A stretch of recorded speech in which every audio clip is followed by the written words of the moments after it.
যুদ্ধের কারণে দীর্ঘ ৭ বছরের নির্বাসন আর বাস্তুচ্যুতি কাটিয়ে নিজ ভিটেমাটিতে ফিরছেন সিরিয়ার হাজার হাজার কুর্দি।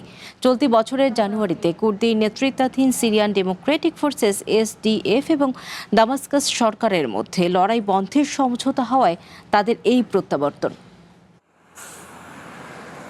দীর্ঘ প্রতীক্ষার পর অবশেষে নিজ ঠিকানায় ফেরার আনন্দ। স্বজনদের বিদায় জানিয়ে মালামাল সহ ট্রাকে চেপে বসছেন বাস্তুচ্যুত সিরীয় কুর্দিরা। দামাস্কাস সরকার ও এসডিএফ এর চুক্তি বাস্তবায়নে কিছুটা বিলম্ব হলেও হাসাকা থেকে রাস আল আইনের উদ্দেশ্যে রওনা হয়েছে বাস্তুচ্যুতদের প্রথম বহর।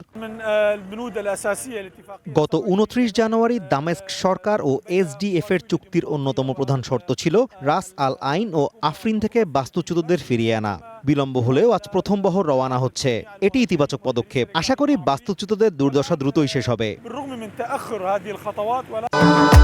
ভবিষ্যৎ হোক নিরাপদ, বিনিয়োগ হোক বিশ্বস্ত, আর আমার পছন্দ সল্ট বে।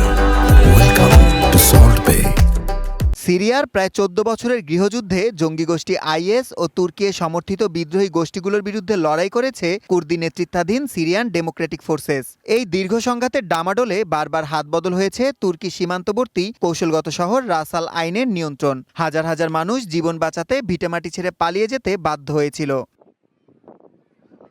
দীর্ঘ সংঘাত ও রাজনৈতিক টানাপোড়েনে ভিটেমাটির বর্তমান অবস্থা অজানা হলেও ঘরবাড়ি মেরামত করে নতুন করে বাঁচার স্বপ্ন বুনছেন তারা।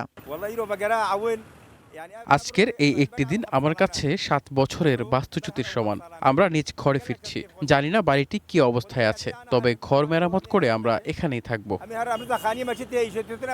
চুক্তির পরবর্তী ধাপগুলো সঠিকভাবে বাস্তবায়িত হলে আফরিন সহ অন্যান্য সীমান্তবর্তী এলাকা থেকেও বাস্তুচ্যুত কুর্দিরা নিজেদের মাতৃভূমিতে ফিরতে পারবেন বলে আশা করছেন সংশ্লিষ্টরা। সুলাইমান সবুজ, ওয়ান ইন্টারন্যাশনাল ডেস্ক।